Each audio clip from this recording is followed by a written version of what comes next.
Thank you so much. All right. So yeah, I was asked to come and talk to you guys about the Coral Restoration Consortium. This is something that I started along with several colleagues at NOAA and lots of folks from all sorts of organizations in the Caribbean, and we have started expanding globally and hope that that continues here this week. So just a tiny bit about my background, since there's so many people here that I don't know. I did do my PhD at Scripps Institution of Oceanography on population modeling of the Caribbean acroporids that were listed under the Endangered Species Act in the US in 2006. And I knew that recovery of these species would be coming down the pipeline pretty quick, and I wanted to make sure that the recommendations for what to do would be quantitatively based.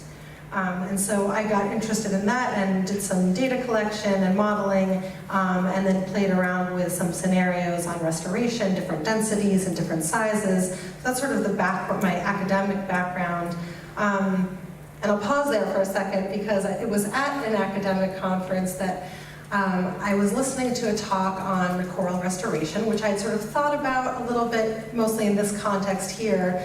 And I'd heard a lot of talks, and they sort of sounded to me like this. We planted some corals died, some corals lived. That's the end of my talk. And I really wanted to believe coral restoration worked, and after several years of hearing anecdotal talks here and there, I just thought to myself, does it work? Is it location specific? Is it density specific? What is it? And so I went back home and I called up Tom Moore and I said, we need to get this community together. We need to paint a picture of whether restoration is working sort of globally not globally, but in the Caribbean region, in the basin. And so we got a team of people together, some of whom are here today. And we held a workshop, which sounds a little bit like the workshop you guys held here a year ago, the summit, I think it was, which Tom Moore actually was at. It was a great mix of scientists and practitioners, people who were just starting up in restoration, as well as people who had been doing it for a long time, exchanging notes and learning from each other. It was called the Workshop to Advance the Science and Practice of Caribbean Coral Restoration, and it was held in November 2016. And just for a little bit of context, we started planning this conference. You know, I had this idea of like, oh, we need to get this community together, we'll get some ideas. And then the mass bleaching happened while we were planning this conference. And we started realizing that restoration during the course of our planning went from being a tool in the coral conservation toolbox, at least in the Caribbean at the time, not quite here, to this necessary bridge with the climate that's already baked into the system. We're going to have to be doing manipulations over the next few decades just to get us to 2050. And so there was this shared sense of urgency among folks. They were really grateful to be exchanging ideas together. So we did some dorky activities and made people write their jokes on the wall, because you have to remember, we, over there in the Caribbean, there were 20 nations represented here, but there's 37 nations in the Caribbean. So there's language barriers and cultural barriers all over the place. And we did our best to get a diverse representation of people and make them write post-it notes about what they're doing and where, so people could really start learning from each other. And just in case you don't believe me that it was a fun conference, we weren't sure that the Cuban delegates would make it. There was a lot of issues with their visa and travel, and so we had to sort of sneak them in during one of the happy hours. That's right. And look at how many people attended. I thought 3 or 4 might show up to learn about what type of restoration is going on in Cuba, but everybody came. Everybody was interested, and then we enjoyed the happy hour again afterwards, so don't worry about that. So the workshop came up with, we came up with these 5 recommendations of the workshop. And I'm going to go into the first 4 in a bit of detail, so I won't review them here. But the 5th one was to keep the conversations that were going on at that workshop going. People really got a lot out of being together and exchanging this information. And that 5th recommendation to keep collaborating as a community became the consortium. So that's all sort of some background on the development, just to give you guys some context about what we're doing. So, like any good bureaucrat, we developed this bureaucratic structure. We have a steering committee with 12 people, and we have working groups doing the real meat of the work of the consortium. I'm sorry, I say consortium, I'm saying consortium, but I say consortium. That's the way most Americans pronounce it. So we wrote a mission statement, and the mission statement was basically to continue these conversations, foster collaboration, and transfer technology around so that we are sharing information. So when we developed the steering committee as well, we wanted diverse representation. We have academics on it. The steering committee is chaired by Tom Moore from NOAA, my agency, as well as somebody from the Coral Restoration Foundation. We have Dave Vaughn here, who's also on the steering committee. And we have private for-profit organizations, as well as international NGOs, small local NGOs, someone from the UN Environment Program in the Caribbean as well. So a diverse representation of people on the steering committee to really make sure we got that diverse representation. We were lucky to partner with folks from Reef Resilience, who are also here and we'll be talking later this week. We didn't want to get into the business of building websites and all of that, so they were kind enough to host, give us an online presence, and also to host an excellent series of webinars. There's a load of great information already out there, best management practices and archived videos that are really excellent. There's also a searchable database of restoration-focused journal articles that we update monthly. And our calendar of our calls is online as well. So like I said, those recommendations from the workshop became the consortium's priorities, and I'm going to go into those 4 priorities here. That's really the meat of the consortium business. So the first one is simply to demonstrate that restoration works. This sort of answers that very first question I had at the meeting. And of course it doesn't always work, there are failures, but we wanted to show people what it can do if you choose the site correctly, if you have a dedicated group of individuals who know what they're doing, if you have decent conditions, what does it look like? And this was a way to sort of show the world what it could do. And if you ask anyone who works in the Caribbean, where's the best sites to see restoration, they'll always say Belize. So this is Belize. This is Lisa Carnes' work through Fragments of Hope, is the name of her NGO. And you can see here there's 7 Acropora palmata, very small individuals that were planted out in 2014. And you can just sort of see them here through this montage growing and becoming pretty decent colonies. The last one is 2017, so over 3 years, just looking pretty good, almost possibly at sexual maturity. Oh, and one more, sorry, that's 2017. This is a lot more. This is about 1,000 small fragments of the 2 acroporids plus the hybrid that were planted out in 2010. And there's no replanting here. This is a one-time deal. And I think this first photo is actually from 2011. That's 12, 14, 16, and last one is 17. So you can see this is just a small snapshot of the same place shot from the same angle, but an actual little bit of a reef restored from one bout of planting. So that's the sort of first goal of the demonstration project working group. Another thing that's come up recently, a really exciting avenue, is working on doing coral restoration to show that restoration can protect coastlines.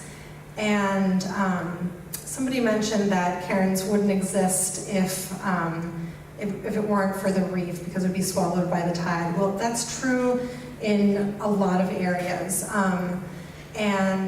Mike Beck has really pioneered this work from the Nature Conservancy, NUC Santa Cruz. He has this recent paper in Nature Communications where they've done amazing global detailed models on reducing the reef height by 1 meter and then seeing what the damages would be.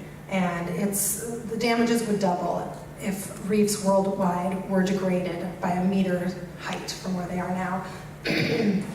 So what we haven't done is the opposite. What we haven't done is shown when you build a reef, does the coastline actually, does it come back to life, or does it protect the city that exists behind it? So this is being piloted in Granville, Grenada. They are doing a project like that, and we're looking for additional places to show the value of reefs from that angle.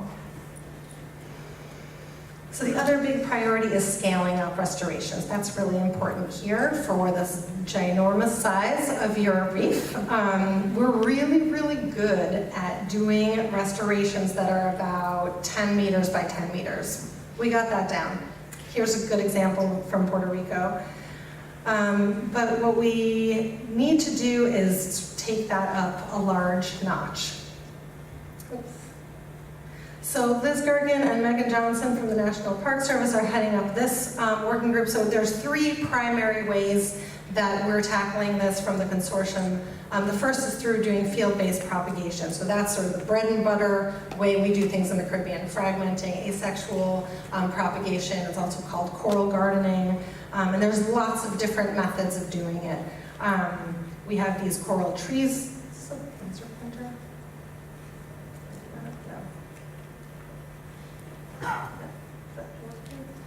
Okay. Well, there are PVC trees, there are microfragments growing on trees, there's these ropes floating into the water column, this weird volleyball net type approach. There's clotheslines that are parallel to the benthos or vertical. There's cinder blocks and rebars. There's all sorts of different methods, and this group is doing a comprehensive best management practices that really gets into the nuts and bolts of how do you do these restorations, what are the best ways to do it in different environments, how much do these things cost, both in terms of dollars and labor hours. They're undergoing a very big best management practice.